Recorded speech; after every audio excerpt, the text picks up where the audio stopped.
This is Chicago. Doors open on the left at Chicago. Welcome to Chicago. Welcome to Chicago. Welcome to Chicago. This is Chicago. Doors open on the left at Chicago. Welcome to Chicago. Welcome to Chicago. You're tuned into the TCSF podcast with Big Z, coming straight from the 606 Media Studios, powered by true Chicago sports fans. And this is episode 280, and we're fired up to give you everything that makes Chicago great, which is our Chicago sports teams. Remember, 606 Media is your ultimate source for all things Chicago. Don't forget to swing by 606media.com to snag your official TCSF podcast t-shirt or check out our exclusive For the Love of Sports merchandise line. Show off your Chicago pride. If you're watching on, what do we got today? We got Facebook, we got YouTube, we got Twitch, and it'll be on Spotify and Apple afterwards. Go ahead and check us out right there. Subscribe, make sure you get the notifications, and give us a 5-star review or some kind words on the comment section. Join in on the comments. If you're looking more ways to get involved, support the show with the monthly subscription at anchor.fm/True Chicago Sports Fans. For as little as 99 cents a month, you can keep the conversation going. And like I said, if you're already at 606media.com, go ahead and check out the rest of the shows and podcasts. In Podcated with myself, we deep dive into fascinating stories with engaging discussions and insightful interviews. I should know that by heart already. And then you can also go out to No Water on the Weekend with Steven and Sean. They just posted a new episode this weekend. You can check out all their pop culture podcasts serving funny trivia, film, and TV music, and all the latest goofy stuff that they want to talk about. But go ahead and check out those other shows. So let's strap it in, get ready for an unforgettable ride through the best of Chicago sports, culture, and beyond. Let's get started. Sunday Night Football in Santa Clara turned out into a shootout, and while the Bears came up short, it was one of the most revealing games of the season. Chicago falls 42-38 to the San Francisco 49ers, but make no mistake, this was not a step backwards. The Bears scored early and often and from everywhere. TJ Edwards opens the game with a pick six on the first play, and that's how the defense came out. Calebwilliams throws for over 330 yards, 2 touchdowns, no interceptions. And in prime time on the road against a Super Bowl caliber roster, this is the growth we've been talking about. Burden had a breakout moment, 130 receiving, and left early with a quad injury. He definitely just made a statement that he is going to be 1 or 2 next year. Swift punched in 2 rushing touchdowns, continuing one of the most consistent seasons of his career. Let's be honest, the Bears had a chance to win the game in regulation, just didn't finish. They didn't execute within the last 5 yards, missed an opportunity late. It's one of those things where you're seeing that this team is still looking for growth, and every week there's growth, and this was one of the measuring sticks going up against a perennial Super Bowl caliber team. JC, what was your impressions of the game? I mean, you got to give it to the Bears. I mean, they came out and played really well. Other than that interception, I mean, the 49ers are just such a good team. Like, even though their defense is not that good this year, I mean, they're just a fantastic team and well coached all the way around. They got rid of Bosa in the offseason and everything like that. So, yeah, their pass rush is not as good as it used to be. They're missing their best linebacker, things of that nature for the 49ers. But, I mean, the Bears, the better thing for us is that the Bears hung with them the entire game. And this is one of the things like we've been talking about for weeks is, when we go against these good teams, it's a matter of, can the Bears quarter after quarter after quarter put points on the board? Where, like I said, when we went against the Green Bay Packers, we didn't put points on the board till the 4th quarter. Right. And it's one of those, when you're going against these teams in the playoffs, they may only score 7 points a quarter, but at the end of the game, that equals up to almost 30 points a game. So it's one of those where the Bears cannot wait to the 4th quarter to put points on the board. That said, I mean, Caleb statistically, I mean, eye-wise, looked absolutely fantastic. He had some of his wide receivers back, which helped him astronomically. However, we still have some slight issues, in my opinion, of his escape. Where he rolls out all the time instead of moving up in the pocket, moving, up and to the right, up and to the left. It's a constant roll out and backwards. And then it makes his throws harder. When you're moving backwards or you're moving laterally, it just makes your throws harder than, on like the last play of the game. He had an opportunity to move up into the right in the pocket. There was wide open grass up and to the right. Instead, he rolled out and to the left, like he tends to do. And then, he kind of does this where he floats backwards 5, 6, 7 yards and tries to use his arm strength to just push the ball. But as you're floating backwards, that accuracy is not going to be very good. So it's little minute things that, again, this is year one of the Ben Johnson offense, year one of Caleb in Ben Johnson's offense. You know what? This to me was the game I've been looking for like weeks and months, right? He put points on the board consistently, and I am not going to bash him at all for that. There's nothing to bash about. I mean, he was 25 for 42 for 330 with 2 touchdowns, no interceptions, a rating of 100.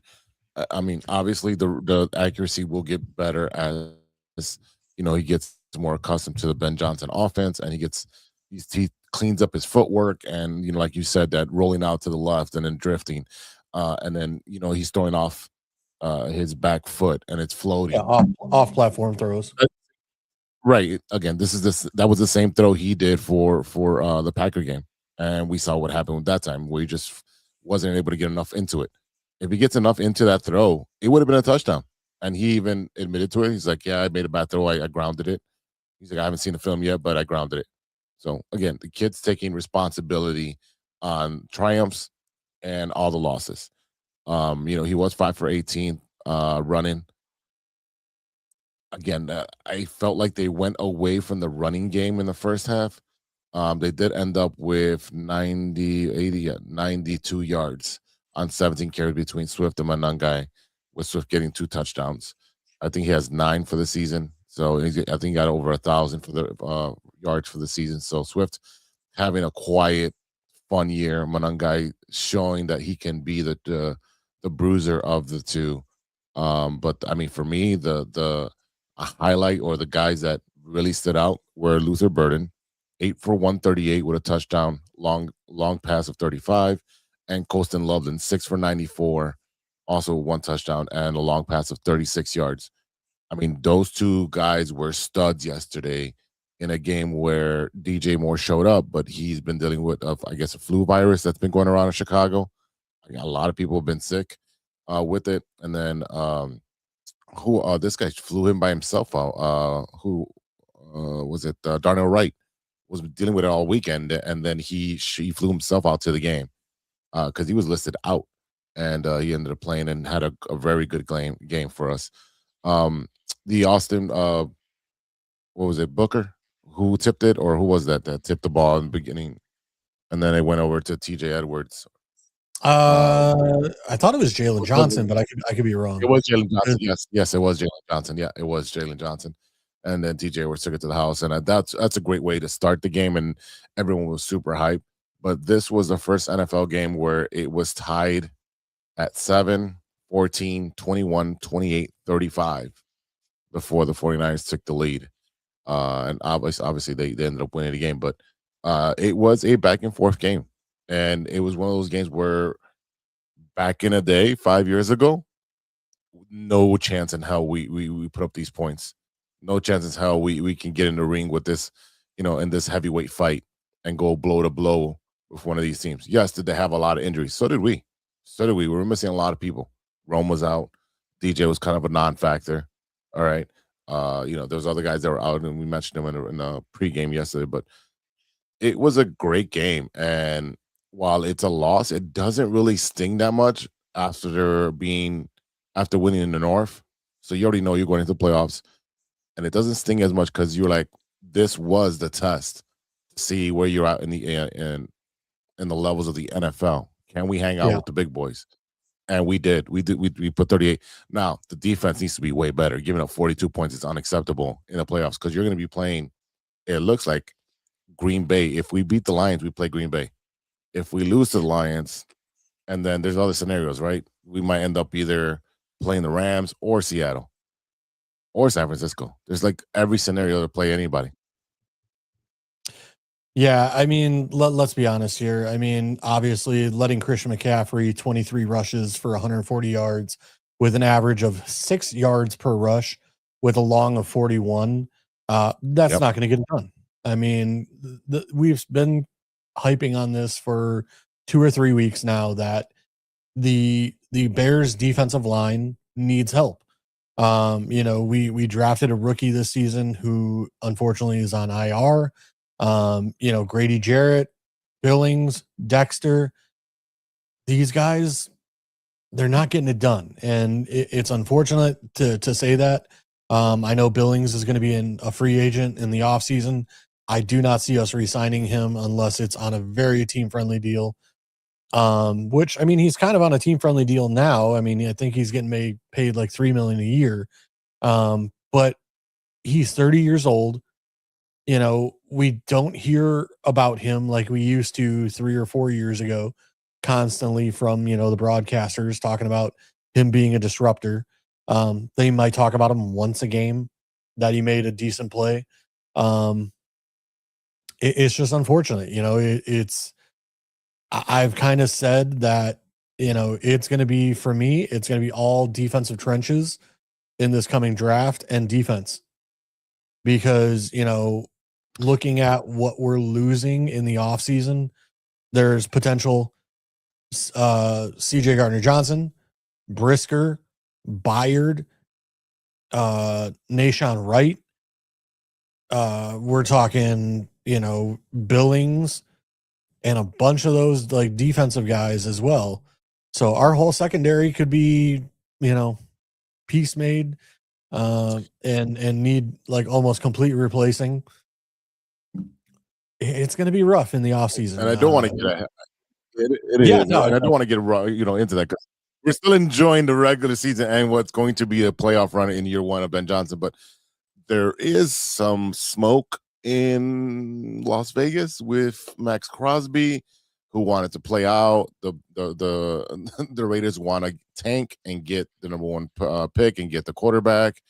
Then once they sent him home, they put him on IR with a season-ending injury, and then he shot a video of him in his own gym jumping and taking jump shots. So obviously there's a disconnect there, and he just signed $106.5 million extension in March of this year. That's going to take him through 2029, and 91.5 is guaranteed. How can we get this guy? I don't know that you can, because I mean, I don't think the Raiders are going to. I don't think the Raiders are going to give him up. I mean, he is a fantastic edge rusher, and what it's going to take to get him, I don't know that we have to give it.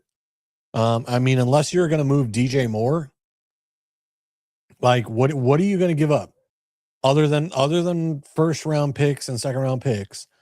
What are you going to give up? Because are you going to give up who? Like, it's going to have to be a package with DJ Moore. You're going to have to give them an offensive player, or get rid of some money as well. And DJ Moore would be that casualty. And then was it two first rounds, 2 second rounds? Is that what it would take, JC? You're the fantasy football guy. I mean, for me, it would take probably our first. Well, I mean, what did we give up to get? Yeah. Probably 2 firsts, DJ Moore, and probably a third or fourth. Like it's going to be a big package. I mean, because he's under contract. I'd have to look up what his contract is. Well, it's 106.5 total value.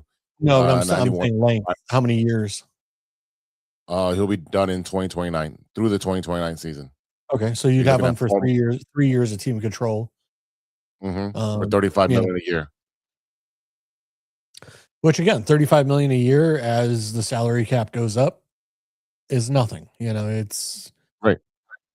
However, the problem is where the Bears are in salary cap hell as it is, with all the guys that they have signed. Unfortunately, the problem is that we signed Grady Jarrett to a $20 million contract. He is not panning out as a $20 million a year player. We signed Deo to an 18 or $20 million contract. He is not worth it. So there's $40 million that could have went to Max Crosby that we spent on lesser talent, older talent that is showing decline rather than showing the same and or equal production as they have been. Deo doesn't even show up. That's the one thing the Patriots were always very good at, is getting rid of players before they fell off. And unfortunately, a lot of times the Bears are the team that pick people up when they've fallen off. And Poles especially has been guilty of this multiple times in picking up, whether it be, quarterbacks or whatever that are poor contracts, and then we are in salary cap hill. But let's get back to the San Francisco game, because we're talking about future stuff. We're talking about potential whatever. But I mean, I text my guys, during the game. I go, can we stop talking about Brock Purdy as a system quarterback, as a quote unquote game manager? Like he's the dude, and San Francisco has a quarterback that, once again, we keep talking about the team itself, right? No Brandon Ayuk. They're running with Ricky Pearsall, Greg Jennings, and that's about it in the way of their wide receiver. Is that old man Greg Jennings? Old man Greg Jennings? No, I'm sorry, Juwan Jennings. Oh, okay. Okay, whoa. But when you go look at their team, it's Jake Tonjes, who's a backup tight end, Juszczyk, who is your halfback, who is your fullback, and like all the other guys. We know what Christian McCaffrey is, right? Like, we know Christian McCaffrey is freaking outstanding and fantastic. Yep. But when you go look at the rest of their team, it's a bunch of guys who you go, they're not more talented than DJ Moore. Like, Rome is more talented. Like, Komet should be better than Jake Tonjes. But it's one of those where their offense put up points, and you got to give them credit that, Brock Purdy went 24 for 33, had a 72% completion percentage for 303 yards and 5 touchdowns. Yeah, he threw a very unfortunate pick six the very first play of the game. And then what did he do the rest of the game?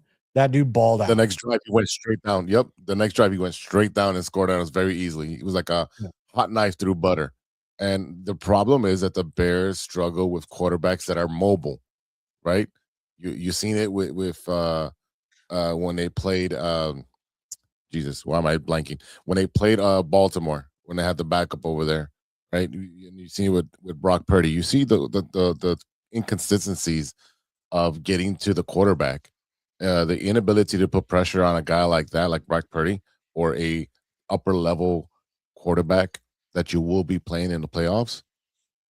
They will pick you apart because they know you're playing that bend and no break kind of defense. And guess what? You can't be depending on those lucky bounces that we've been getting throughout the season. And Yeah. I know, and I just talked about it in the pregame yesterday. I said that we've got to have at least 2 takeaways, minimum of 2 takeaways in order for us to be in the game. We had one early, and then nothing happened after that. Yeah, so I was on X earlier today, and the Bears were the first team to go for like 300 plus yards with I forget how many touchdowns with et cetera, et cetera, et cetera, et cetera, et cetera. And they're the only team to have lost.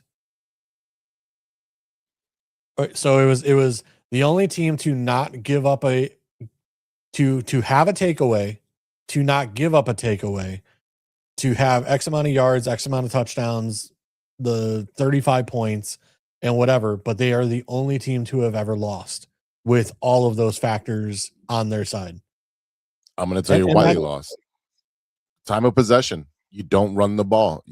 Again, I know it was a shootout game, but if you don't run the ball and take the ball out of Brock Purdy's hand and Christian McCaffrey's hands, then they have it more. 7-minute difference. That's one. The other thing was third down efficiency. They're 50%. That needs to be cleaned up. That needs to be at 80%. They were 70% on third down and 100% on fourth down efficiency with 4-for-4. But there's no way in hell that if you give all these other quarterbacks that we're playing, let's say Sam Darnold, if you give him time without putting pressure on him, he can pick you apart. Who's over there in LA? They're playing right now, ain't they? Who's the quarterback in LA? Matthew Stafford. Oh, man. Yeah, Stafford, he's a genius. He can pick you apart. Yep. If you're going to play. Let's be honest, Stafford is having an MVP season. Yeah. Yeah, because if you have he can pick you apart if there's no pressure. He can literally do whatever he wants. And they have a great team in LA. So it's not going to be easy in the playoffs if they continue to not have or be able to scheme something up on defense to put more pressure on a quarterback, or you're going to have to shut down their number 1 receiver and try to say, hey, you know what? Let their number 2 receiver try to beat us, or their tight end, because you're going to have to shut down somebody. Because if you looked at do you shut down Puka Nacua, or do you shut down Devontae Adams? Take your poison pill. I'm gonna shut down Devontae Adams, because then they have to throw, and then I have more confidence in Jalen Johnson and Nathan Wright than I do in. I'm just telling you, Puka Nacua will tear you a new asshole. Well, it is what it is. Somebody's got to beat you, right? Like 200 yards last week, and like 11 receptions, and that was without Devontae in the game. Well, McCaffrey had what 180. Where is he at? McCaffrey had 130 or 140 yards rushing, 140 rushing, and 41 on receiving. Yep. I mean, that's 200 yards almost right there, and that's what ended up killing you. So again, this needs to be cleaned up on defense. Giving up 42 points is not going to be sustainable going forward into the playoffs. You're going to have to play better football on defense. And I know we were missing a lot of players, but I mean, really what let's be honest, what really killed them was Brock Purdy's escapability, but not only did he escape, he escapes and goes forward. So he picks up positive yardage no matter what, where unfortunately, Caleb, when he scrambles, he tends to go backwards and lose yardage, and then ends up either throwing it away or making a not so great decision in throwing a short pass so that's his immaturity. That's big game hunting. He wants the big yardage, and he's gonna learn as he goes into the next year and going forward not to. I mean, I don't want to take his aggressive. You have to check out the private chat for 1 second. Oh my God, what's going on in the private chat? Oh wow. Oh wow. I'm sorry. I saw that. He's having technical difficulties. Yeah, I don't know how that happened, but all right. Yeah, I don't want to take Caleb's aggressiveness away from him because that does make him great, especially when he doesn't have to think and he does a 2 minute, drill.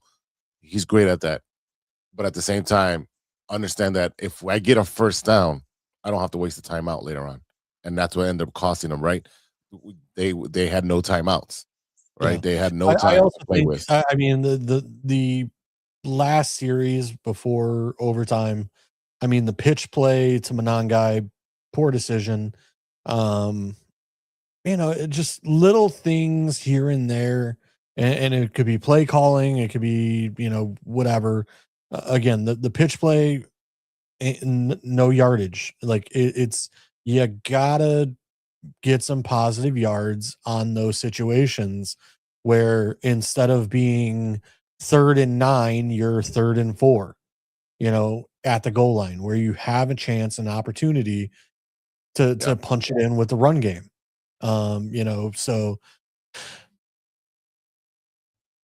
it's one of those where, look, it was fantastic to see the Bears go against the 49ers. And to me, like, that was the performance by the offense I've been looking for all season. If Caleb and the offense can hum like that and put a little more rushing on the books, if Swift can be closer to that 80 to 90 yard and Monangai closer to the 50 yards, I'm thrilled. Luther Burden, 8 for 138 and a touchdown. That is what I've been looking for. Like, I am looking for someone to be the quote unquote number 1 target. Colson Loveland getting 6 catches for 94 yards. Perfect. That is your number 2. All right. But then it's like you look down the rest of the roster and it's like, okay, who's that? Like, because technically a wide receiver 3 should be showing up there with like 4 receptions. And it's kind of like all over the place of like, who do we trust? I understand DJ has been dealing with flu. It looks like they finally benched OZ in favor of Jade Walker. But, it's one of those where, we got to keep putting those type of performances together, in my opinion. Like I said, you go look at the other side at the 49ers, and like I said, you got Tonjes, who's the tight end. He had 7, so he is basically in that game. He is your Luther Burden. Then you had Ricky Pierce, all 5 for 85. I wish I don't have a thing here that shows like how many targets the guys got. But he had 5 for 85. So there's your wide receiver number 2. Christian McCaffrey, 4 for 41. There's your wide receiver 3, which, let's be honest, Christian McCaffrey is that good of a receiver. He is going to be your number 3 on an offense. And Christian McCaffrey had 6 targets. He caught 4 of them. Juwan Jennings had 4 targets. He caught 2 of them. Jake Tongas had 9 targets and caught 7. Ricky Parcell 8 and caught 5. Yeah. So he was spreading the ball around, and they were running the ball. So you got to take a page out of their playbook and their strategy on how to play at a high offensive game. This is how you do it. Yeah. You run the ball, and then you use your wide receivers in different stages and spread the ball around. And the thing is that we have 2 really good tight ends that can catch. They only had 1 last night, so I'm not mad. I'm not mad. It's one of those things that we know we're a good team now. So this is a good loss. It doesn't taste that bad because it's like, all right, they are way better. We're in our first year. We're still developing. I'm like, the arrow's pointing up for us. We're playing with house money. We've got to learn to be able to stop them and put some points up, which they did. They put up points. They didn't shy away from putting points in the first half. They had 21. Did they give up a drive at the end? They did, and that was the deciding factor in losing. Right, those extra 7 points. So yeah, we can all be honest. We can all be honest and say the Bears team Some weeks the defense gives it up. Some weeks it's the offense looks very stagnant and like nothing's going on. To me, again, this was the best overall performance by the offense by far this year. And I think that Green Bay game and what happened gave Caleb the confidence he needed to come out and put a game like this together. And I hope this shows Ben Johnson and shows Caleb, hey, we're ready to roll now. Like the offense, it doesn't matter who's out there. We can put 38, 35 points on the board, right?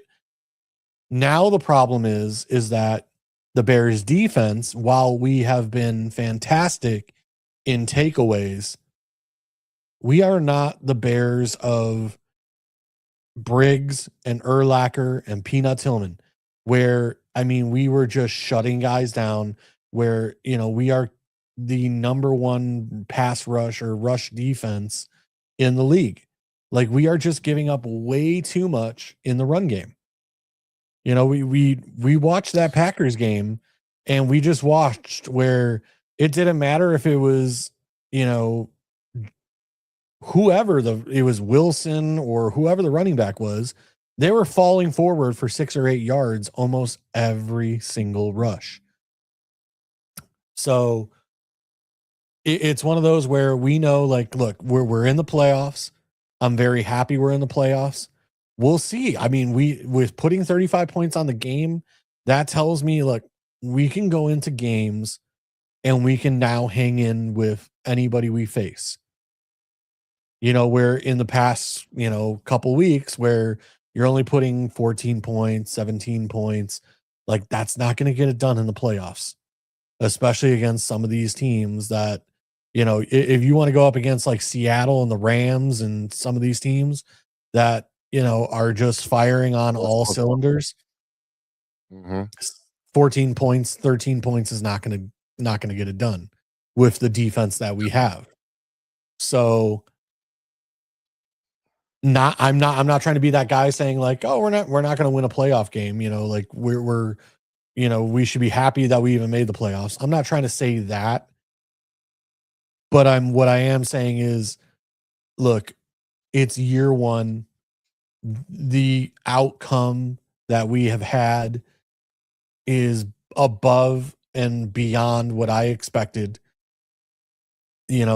For year one to go from worst to first and make the playoffs is, again, I know other teams have done it this year. Jacksonville Jaguars have done it. Seattle has done it. So that's 3 teams this year that have, flipped the script with new head coaches. But I got to give it to the Bears. And again, looking forward to the offseason, what do we need? We need some corners to replace potential corners. We need a safety potentially to replace Brisker. We need, defensive tackles that are going to be run stuffers. And, yeah, we need to increase the defense.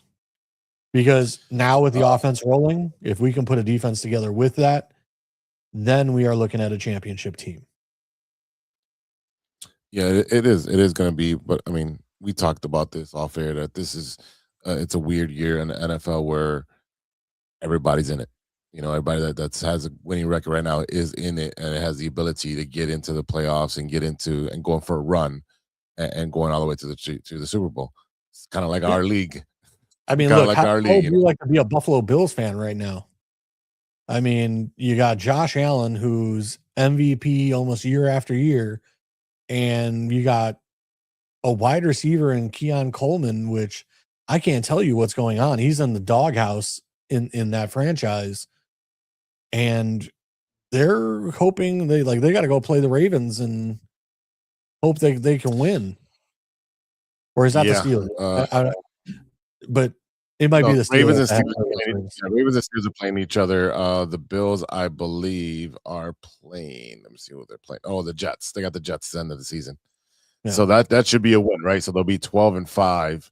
The Patriots at 13-3. The Steelers and Ravens, they're playing each other for the division. They can't get a wild card.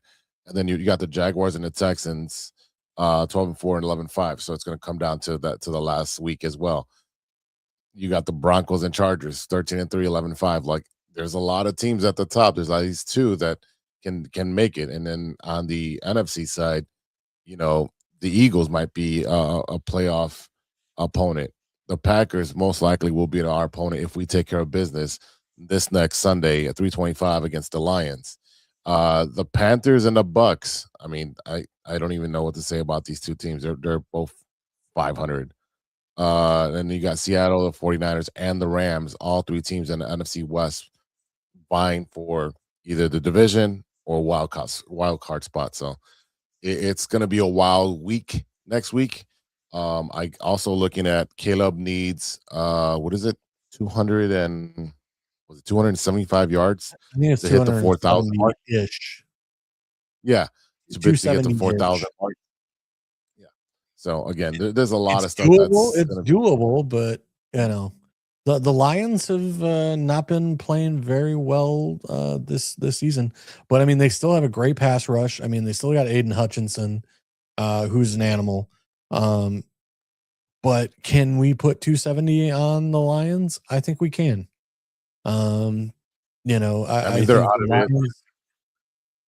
Yeah, but I mean, if you think the Lions are not going to come to try and play spoiler, you are dead wrong. Especially Dan Campbell is going to try and take somebody's kneecap. Oh wow, Rams fell to third in their own division. Yeah, Oof. That's what I'm saying. Although technically they're playing tonight, so that might change. Well, they're down 14-0 against the Atlanta Falcons. So really, yep. It's I'm telling you, the NFL's wide open right now. So it is what it is. Atlanta. Atlanta came out to play, and they came out to play spoiler again. So they Bears play 3:25. So they play that the America's game on Sunday. On Wednesday, we will reveal where we'll be at. We've been at Casa Media the last couple of weeks, and we've had a great time there. It was a jam-packed house, standing room only.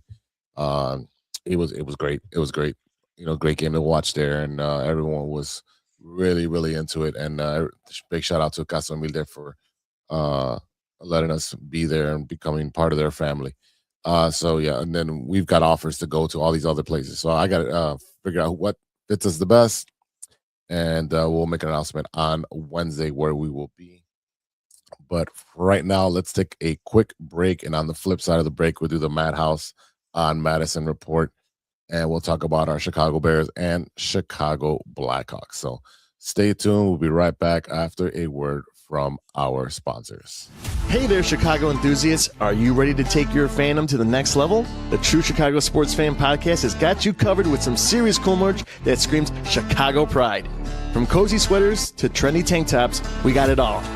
Show off your love for the city with our iconic red, white, and blue logo, or stand out with our exclusive collection for the love of sports. Whether you're lounging at home, breaking a sweat at the gym, or cheering on your team at a game, our gear is a must-have for all you diehard Chicago sports fans out there. Don't hesitate. Visit bonfire.com/store/606-media-store/, or simply just click the link in the description and snag your gear ASAP. Get ready to make some noise, show your pride, and embrace the Chicago spirit with True Chicago Sports Fan Podcast merch. Designed for you, the ultimate fan, for the love of sports. Hey guys, it's Steven. And this is Sean, and you are listening to True Chicago Sports Fans. Don't forget to listen to No War on the Weekend. New episodes on Monday. You can find us anywhere you listen to podcasts. Yeah, so we're going to go do a couple of shots. So let's kick it back over to Big Z. Water on the weekend. True Chicago Sports Fan Podcast. It's myself, Big Z, and we got JC, Dynasty Fantasy Football in the house. Ivan is having technical difficulties and will not be on this week. He was ready to talk some football, but just is not going to be able to tonight. But let's take care of the Madhouse on Madison report. The Chicago Bulls the enigma of the Chicago Bulls winning 5 straight to start off the season and then crapping down their leg. And then they win 5 straight again, and they just lost this past Saturday to the Bucks. And then it was a little bit controversial because at the last couple of seconds, Giannis goes over and does a windmill dunk. And, the veterans on the Bulls teams took exception to that. Giannis' reaction was like, you know what? We played to the end of the clock. I don't see what the big problem is. If I got to get my guys fired up, I got to get my guys fired up because at the end of the day, if we don't win, I won't be here. So was there truth that the Bulls said no to Giannis? Is that what's sparking that little animosity? I don't know. I really don't know. And I actually, to be honest with you, I don't think the Bulls could comprehend on how to pull off a good trade like that to get Giannis without gutting the entire future. And I just don't think they have the pieces for it anyways. And I don't think Milwaukee would do that to give it to a neighboring contender. For me, I feel like it's just all bullshit. So right now they're playing the Timberwolves and it's 55-53 Timberwolves. And then, it's the NBA. No one really cares until the fourth quarter. You really don't. You watch the beginning. Yeah. Well, you watch the intro, then you watch the last 2 minutes. And then you're like, all right, cool. That's all I need. And then, no one watches really till the playoffs. And that's the thing is the NFL stepped on all over the NBA by taking over Christmas. Because that used to be the NBA's official push off for the season that these are the good teams and they're going to feature them. And the NFL is like, well, we're going to take over that. We're going to take over Black Friday. We're going to take over Saturdays. The NFL just takes over everything. They're just Galactus, just eating worlds. I mean, let's be honest. The NBA is not doing itself any favors. I mean, I love seeing that, there are teams winning championships right now, like OKC and whoever. But the years of LeBron with Miami and then going to the Lakers and all this nonsense, and then Durant going to the Golden State Warriors. I'm sorry, it did the NBA no good, because when there's super teams in a league that look, it doesn't matter what they do in the regular season. Once this team makes it to the playoffs, they're going to crush everyone, right? And at that point, it makes everything meaningless. And that's the problem I have with the NBA right now is that, there are too many teams that are, and you know what? I understand a lot of these players are aging out as well.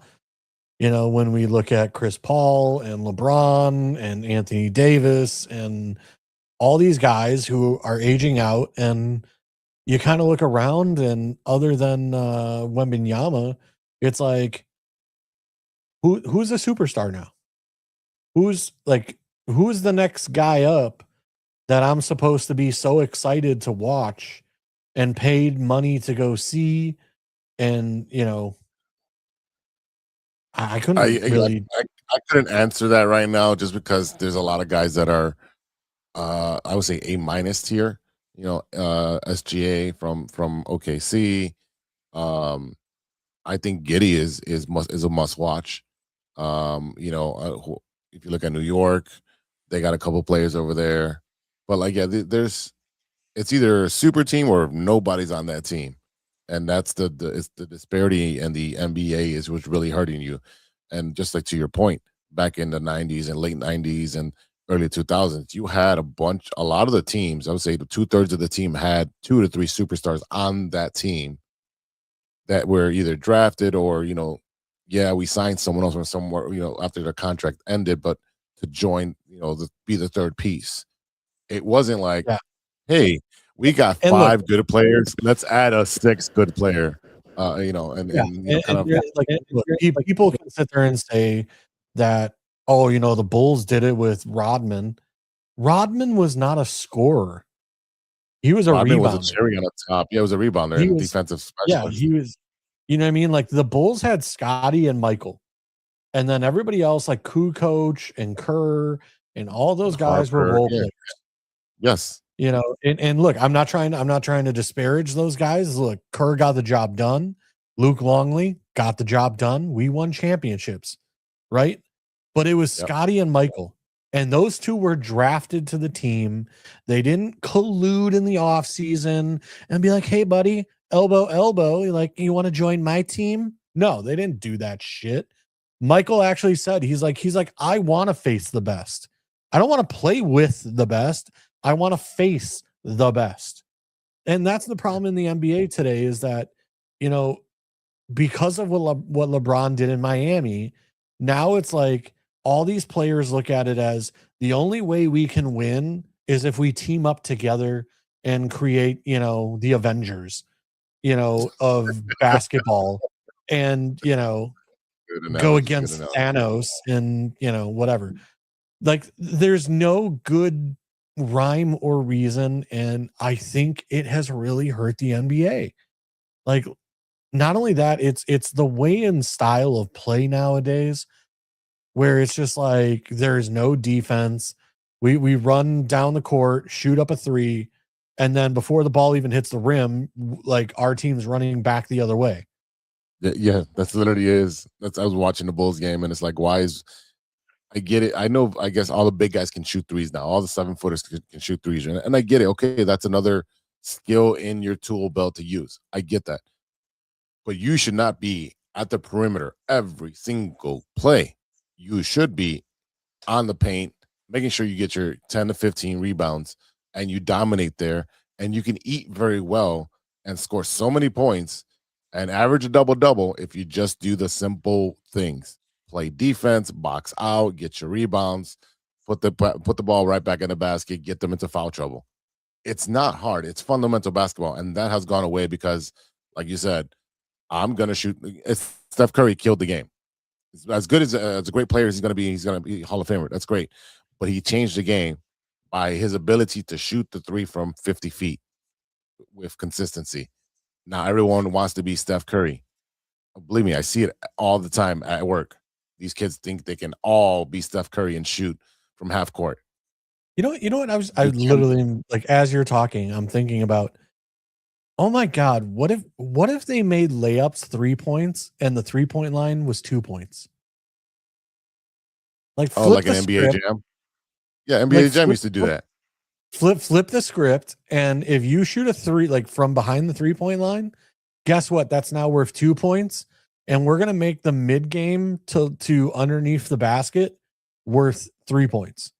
Yeah, if it's in the paint, if you have to have both feet in the paint, you know, mid, you know, from the foul line into the end line, that section right there, that's 3 points. So that means you got to play physical. You know what I mean? I would love that. I just remember watching Michael Jordan so much, get the ball tossed down to him, not in the paint, but you know what I mean, like the elbow. lower, like, you know, I mean, what, maybe second or third spot on like the foul, like where the guys stand. You got the first, second, third line where the guys line up. Like he would get the ball tossed down to him, like between the second and third line, and he would back guys in, and then he would do the fadeaway jumper, like the turnaround fadeaway jumper all the time. And it was effective because he can turn either way and drive to the hole and dunk it on you. And if you're playing him for that, then if you step back, great. I'll take this fadeaway, and that's going to be 80%, you know, shot that I'm going to make because he was that good. That game has gone away. It's boring, right? And we saw what it can do when we had DeMar and he had his mid game in his first year. He had like an MVP season with us. Yeah, because it's a high percentage shot. You don't need 3-pointers. I mean, you do, but you can't just rely on them. You look at the teams that rely on a 3-point shot where they're shooting 50 a game now. If you look at the early 90s, even the late 90s, teams were shooting maybe 12 threes a game. Look, all I know is I was looking at the box score the other night, and the score was like 152 to 158 or something ridiculous. And I was like, did that game go into overtime? Because if that wasn't an overtime score, if that was a standard score, in 4 quarters, that's freaking asinine. It went to overtime, but they Like, are I giving up. remember in the 120 90s. regularly. Yes. I remember in the 90s, if you broke 100 points, like that was an amazing offensive, productive game. Like This most is of due your to the games were like three-pointer. 86 to 95, Yeah, but 92. because of the 3-pointers, that's changed the game. So if you get a team that gets hot one night, or both teams get hot and they're from the 3-point line and it's just falling, that's what you're gonna get. You're gonna get 150 to 149. Now, when the Bulls can't shoot a 3, they get blown out by 40. That's the NBA right now. There's no dominance of. I mean, I know OKC has lost 3. Their 3 out of their 5 losses have been to San Antonio in a week. They played them 3 times in a week, and those are the 3 losses. Other than that, they were 26-2. So they're dominating through the NBA, and you don't hear about SGA or whoever else is on the team because I can't even name the rest of the guys. I can picture them, but I can't know. I don't know their name off the top of my head because I focus on Chicago. But yeah, that's the NBA right now. So it's not a good product to watch right now. I'm not enjoying. I don't even enjoy the All-Star weekend. I think it's full of crap as well. Yeah, Anyways, let's go ahead. No, go finish your thought. No, the overall,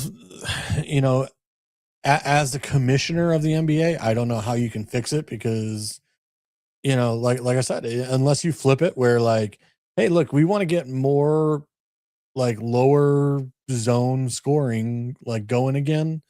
Like, so again, unless you make like a specific section of the court, like, hey, we're going to make this a 3-point as well if you score from here, or, again, and you don't want to do that because then it gets gimmicky like the Globetrotters or, some other whatever. But it's one of those where, you know what excited me when I watched basketball? Like Dennis Rodman fighting for rebounds, like the steals, the block shots, that stuff excited me. You know what doesn't excite me? Running down a court and chucking up a ball and then 40% of them go in.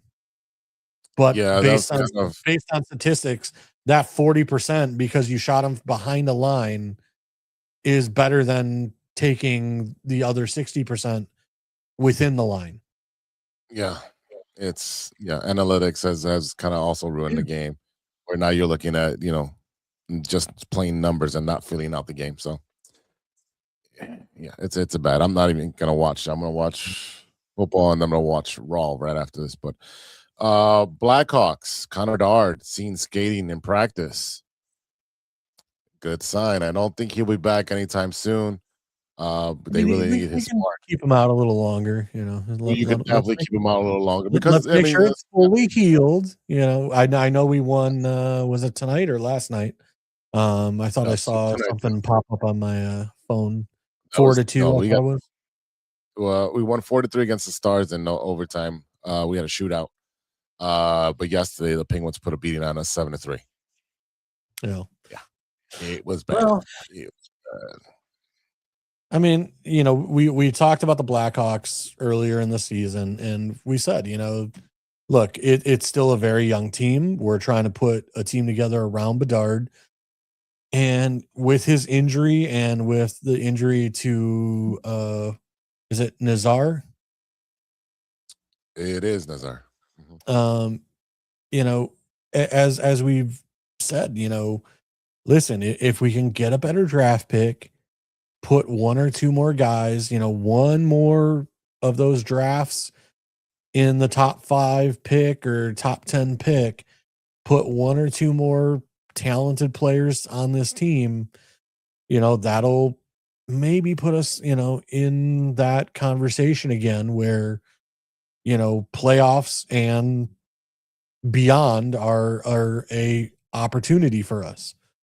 As of right now, we started off very hot in the beginning of the season.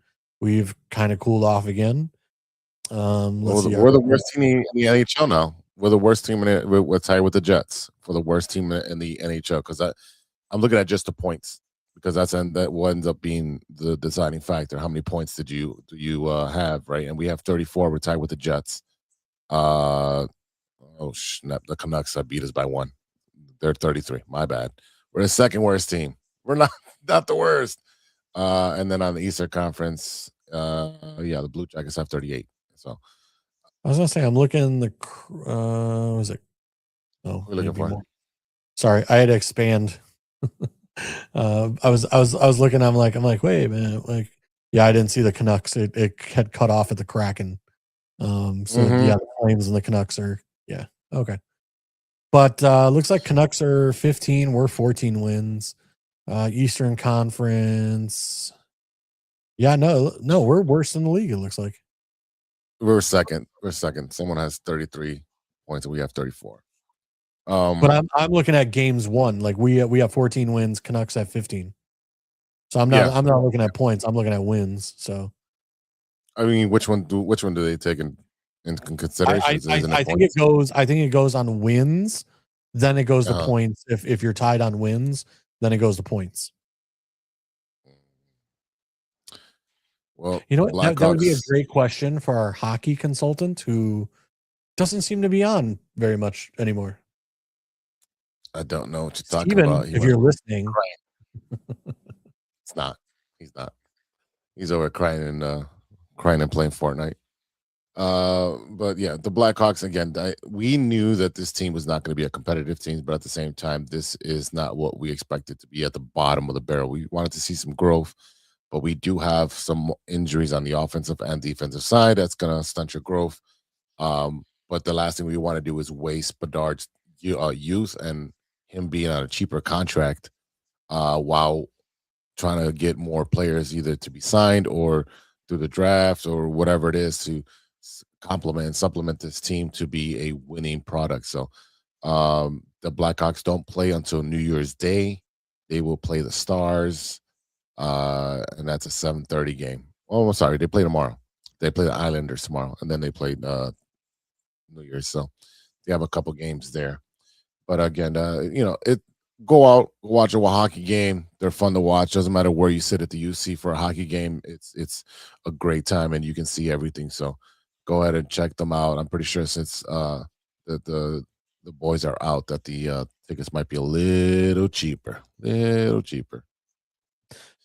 Yeah, I mean, look, once Bedard comes back and Nazar comes back, I think we'll move up in the standings a little bit. Because as we discussed when we were looking up, all the information of in the way of stats and everything else, you basically saw that like Bedard was the guy.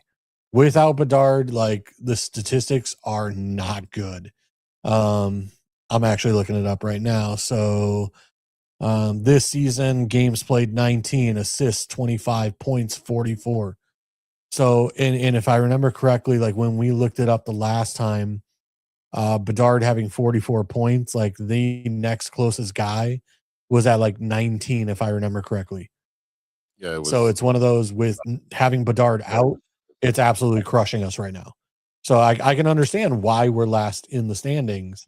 But at the same time, we'll take that top 5 pick again, or if, I forget, I think the NHL finally went to a lottery system for, kind of like the NBA where, you're not guaranteed that top 5 pick anymore. But, again, if we could get a top 5 pick, put some more talent around Bedard and Nazar, I'm all for it. Because again, that just helps build your team for the long term. Because as we have stated in the past, hockey, their salary cap is extremely rough. And Bedard is coming up on a contract negotiation. So we need to keep those younger salary controlled, just like baseball, salary controlled players, to keep that salary cap down and then build with some very talented vets around those guys. Yeah. Kind of like what we did with Kane and Taze for all those years. young guys on controlled contracts while you put, Keith and oh my God, why can I not think of his name? Jalmerson, Bufflin, Sharp. Bufflin was the guy. I always loved Bufflin because he would go stand in front of the net and just screen the goalie so the goalie can't see what's going on. And I mean, dude, that guy took some hits from, but yeah. We were talking about last week. Look, I'll be the first guy to be the pansy to put a cage on his face, in the NHL. Like if I'm gonna go stand like Bufflin used to in front of the net, I'm putting a cage on my face. I'm sorry. Yeah, I'm gonna have that reinforced. I know. Oh man. Like I'm not saying like you should get hit, below the shoulders because I mean that's where the goalie net is, it's a little lower than, chest. But at the same time, like some of those pucks go awry or they get deflected and next thing you know, it's hitting you in the face. So yeah, like I said, I know it's not the cool thing to wear a cage on your face, especially in the NHL. It's a badge of honor to have your teeth knocked out and whatever. No, I'm good. I like my teeth, I don't have the prettiest smile, but I'd like to keep it. I like to continue to chew. Yep. On the baseball side, just quick notes. The Cubs made a move finally. Free agent reliever Hunter Harvey is in agreement with the Cubs on a 1-year contract. The deal guarantees Harvey $6 million. He's 31, but he's been plagued with injuries throughout his career, including 2025 when he appeared in just 12 games for the KC Royals. So again, if he's healthy, he's a good flamethrower, good fastball. He, 201 strikeouts in 185 innings. Originally drafted by the Orioles, he's a first rounder in 2013. He's played with Baltimore, Washington, Kansas City before signing with the Cubs.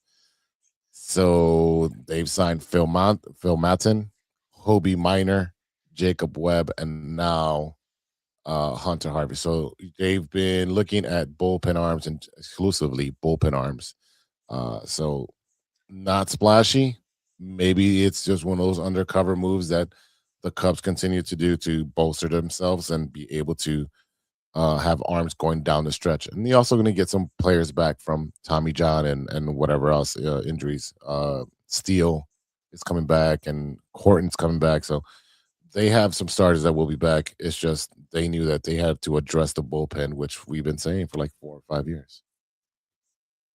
Yeah, I mean, the biggest thing I've been watching is the Tatsuya situation. I believe it's Friday at 5:00 has to make a decision. Otherwise, he goes back to Japan. And it's one of those where it's like, okay, like from everything that's out there, is like nobody's really offered him like a big contract. No, so they're not going to. They're not going to because again, there's that transition period that you're coming from a different league and a different country. You don't. I mean, not everybody's did Ohtani. Shota have a transition period? Shota came here and pretty much did pretty well right from the beginning. Shota and Suzuki are the only 2 guys I can remember because. Somebody Shota. I'm sorry, I'm talking about Ohtani. You thought Shota had a good transition right away? Shota for the Cubs, I thought had a very good beginning. He's fallen off in recent, but when he first got here, I mean, he was pretty dominant for the Cubs. I shouldn't say dominant, but for someone that came over, had a very good season that year. Right, but everyone's expecting you guys or anybody that signs these. LA, who's the pitcher for LA Dodgers? The kid that just went and won them the championship because he came over with Shota, but he got paid like triple what Shota did. But I mean, he had a transition period. Yamamoto, right? So, he started. Yeah. He had struggled and then was on the DL for IL for a little bit and then came back as a reliever and he was lights out as a reliever. So again. Yeah, no, Yamamoto when he first came over, I felt definitely struggled where Shota was doing very well to begin with, and now it's like the complete opposite. Like Yamamoto is becoming dominant, where Shota has kind of fallen off a little bit, especially in the home run aspect, where Shota has given up more home runs as of recent, where he did not his first year. Yeah. I mean, that said, I mean, we talk about, the Cubs bullpen, that we need another starter. We don't necessarily know where Justin Steele is in his comeback. Could we use one more arm? Could Amai be that guy? I'm willing to give it a chance if nobody else is offering him a big contract. If the Cubs can offer him the best contract and he takes it, I mean, I don't know that I'd be against it. Even if it's kind of like Shota, where, it was like a 3-year deal with opt-outs, and, because I mean, we basically cut Shota. We then offered him a qualifying offer sheet and he took it. Right. But I mean, we essentially let him go, only for him to decide to opt back in. So even if we do something like that with Amai, and like I said, I would like to have one more starting arm that, like I said, if we don't know what Justin Steele is going to look like coming back, if he's going to be 100%, or if he's not going to come back till, say maybe July or August, depending on his recovery, then, I personally say, like, hey, we need to get another guy in here. Because looking at the Cubs roster, yes, we don't know what's going on with Tucker, because Tucker still hasn't signed, as far as I know, hasn't blown up my phone. So it's one of those where, the Cubs offense is almost identical what it was last year, minus Tucker. And like I said, the pitching is still a concern to me.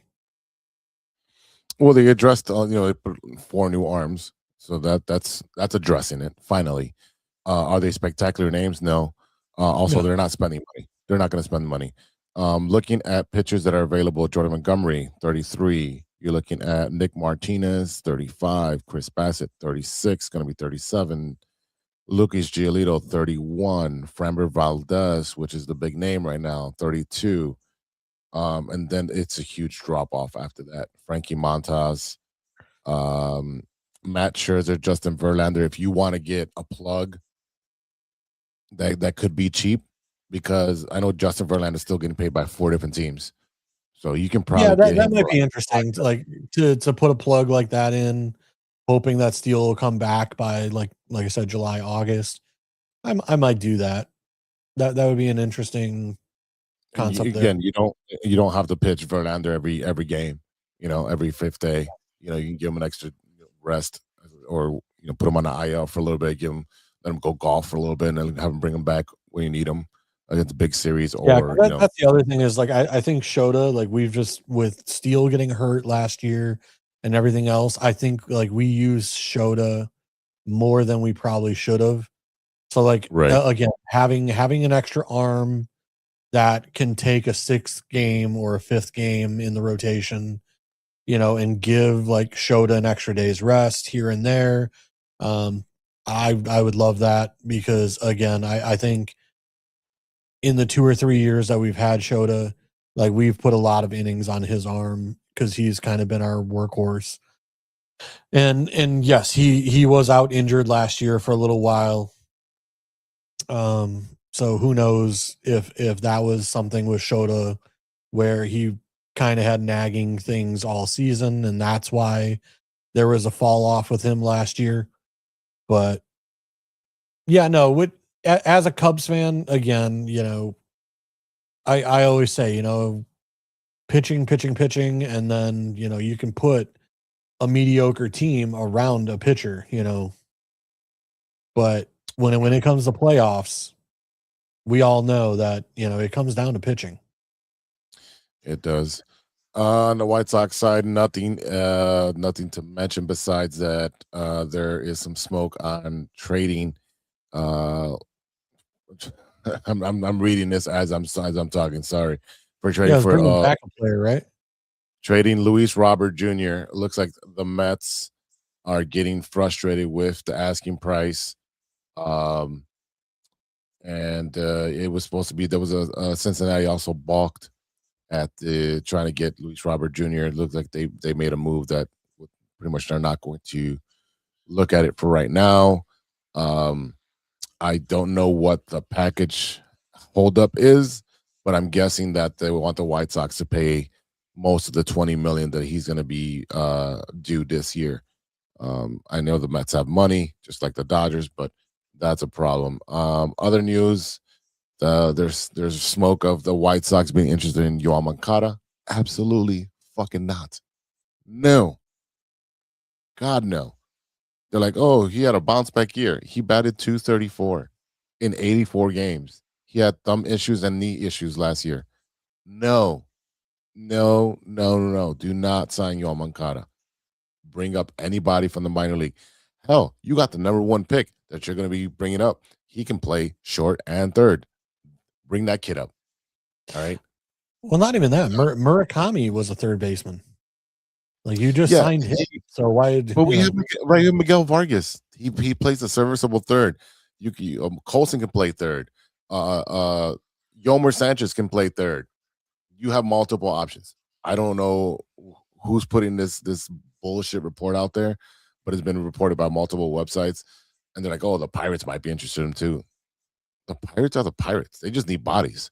You think they want to pay somebody $15 million for 84 games? No, they're not that dumb. Well, maybe they are. But I think I'm good, JC. Are you good? I mean, yeah. I mean, the good thing about your White Sox is, especially with getting the number 1 pick, your future is looking up. It looks so good. You know, way more than I hate to say it as a Cubs fan, but I'm a little jealous of, how your guys played last year with such a low salary, that they put as many wins together as they did. There looks like some very good young talent for your team. Meanwhile, like I said, you look at the Cubs and it's like, where are we at? What is happening here?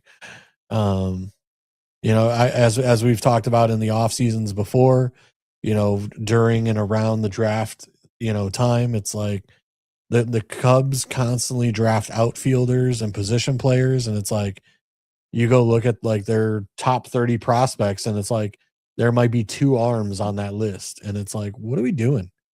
Like, can we draft some arms? Like, I understand like they might be reaches and everything else, but it's like I think we still need to draft some arms, though.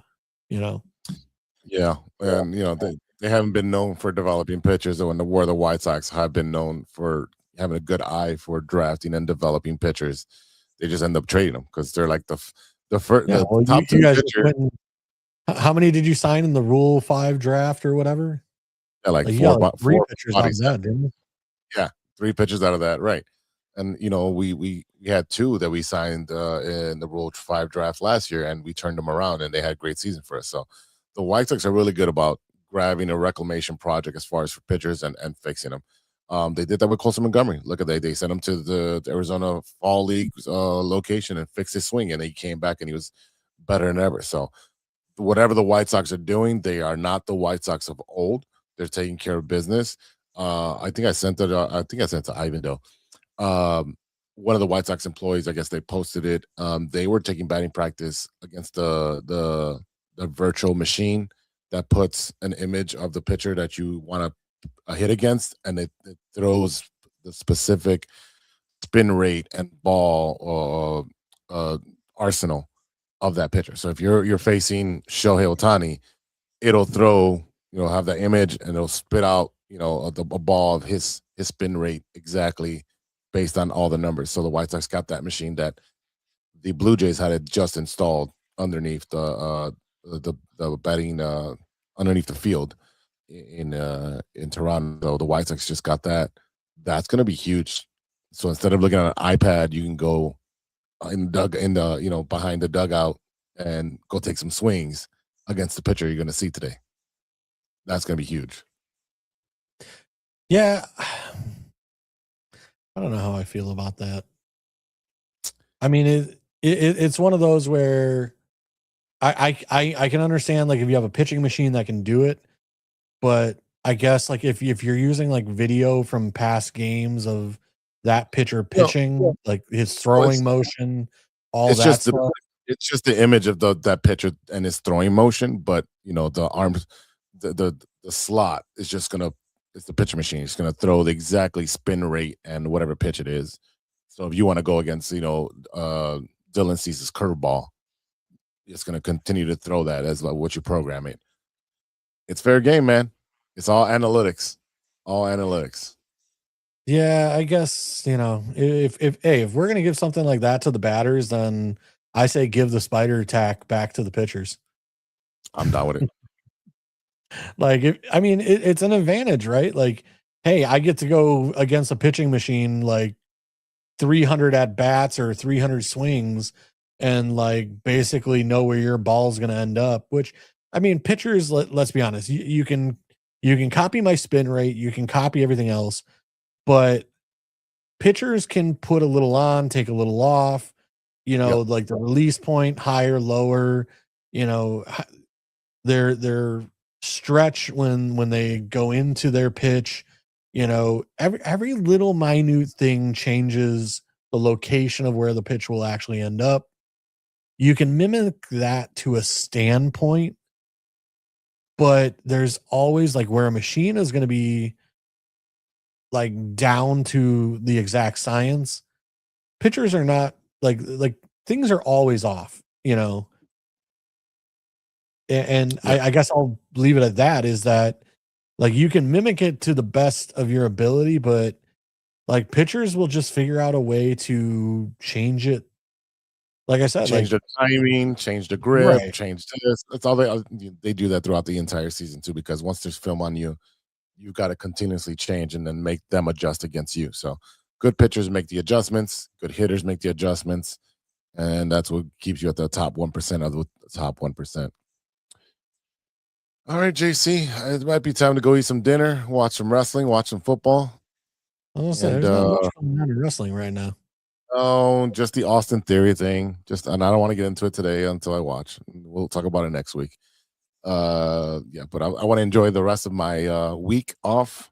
I go back on the 5th, and it's gangbusters from that point on, because I go back to coaching bowling as well.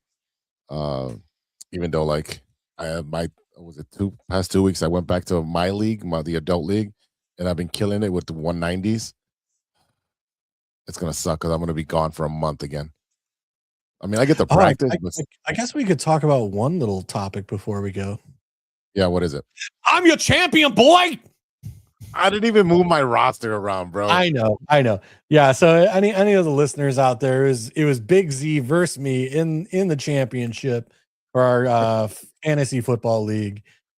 We had discussed off air last week that we would go ahead. Neither of our teams, we felt very comfortable that, I'm missing some guys such as Devontae Adams and some, Sam Laporta and some of those guys. So neither of us felt very comfortable with our team. So to be fair, we were both just like, you know what, we'll do an even split. We're good with it, but bragging rights to the actual champion. I knew I should have just JC Dynasty. Oh, I'm not even mad about it. I'm not even mad because I'm getting money anyway. So I'm not mad at all. No, yeah. My bragging rights is that everyone still mocks me. Oh, you don't know what you're doing. You don't know what you're doing. Well, who was in the championship? This guy. The guy who didn't know what he was doing. Who drafted all these players. They're like, oh, who's that guy? Oh, you're reaching, bro. Okay. Yeah, no, I'll be honest. You took Manungai very. I mean, it was what, 4th round that you took Manungai in the Dynasty League. But I mean, people definitely were like, "Oh, he's going to be behind Swift and Roshan and da da da da." And look, I liked the tape of Manungai coming out of college, but again, I thought Roshan would be way more involved than he has been. And We I don't got know like that. 4 I carries. mean, I don't know Roshan what his contract is, but I mean, Done I after don't this know year. that he'll be on. I don't know he'll be on the team next year. I don't think he'll be in football. All right, I let's mean, close it out. he's had a lot of head injuries, so yeah, he might be out. Yeah, he might be out. Atlanta is just walloping and gashing the I was gonna say the Clippers, the Rams, 21-3, and Robinson just ran for like 40 yards right now. So Yeah, yeah, the thank you, Rams Atlanta. he threw a pick six at one point. So Thank you, Atlanta. Thank you, Atlanta. Is making us. I mean, as long as we stay in the number 2 seed, I'll be happy because we can't get the number 1 seed no more. All right, JC, let's get out of here. Let's get some dinners, watch some wrestling. Maybe this football game's gonna go to the sticks. It's gonna be bad. You can watch a Bulls game, I guess, if you like. What's the score now? nah, I'm good. Oh no, don't I watch mean, the Bulls game. we probably should watch a Bulls game so we could talk about it, but I watched the recaps. I watched the recaps. I mean, I think I watched 2 Bulls games completely this week. I mean, but again, realistically, they're like down. when we come on next week, like we should be discussing like who can we trade these guys to? What can we get back in return? Like, because that's all I want to talk about is like who can we move Kobe White to, and what can we get in return? That's it. That's all I want to talk about because like there's nothing else to talk about with the Bulls. Well, we definitely have some homework to do then, JC. But first, we'll let you guys know where we're going to be for the live event this Sunday, and I'll post that on all of our socials.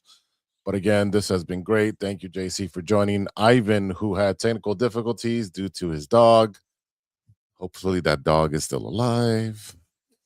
Thank you, everybody, for showing up this past weekend at Casa Humilde. All those new listeners, all those winners of the raffle. Thank you, JC, for those cool shirts that you made. Thank you to our listeners, new and old. Thank you for sticking with us through 280 episodes here. We're way over 300 something, especially with the live events. But thank you to our sponsor, 606 Media, True Chicago Sports Fans, and you can check us out on social media, True Chicago Sports Fans. And then, you got a topic you want to talk about or something you want to argue with us about, TrueChicagoSports@gmail.com. For JC, I am Big Z, and we'll see you next time, which will be this Sunday at a live event. We'll let you know. And then next week on Monday for episode 281. And until then, be good to each other for the love of sports.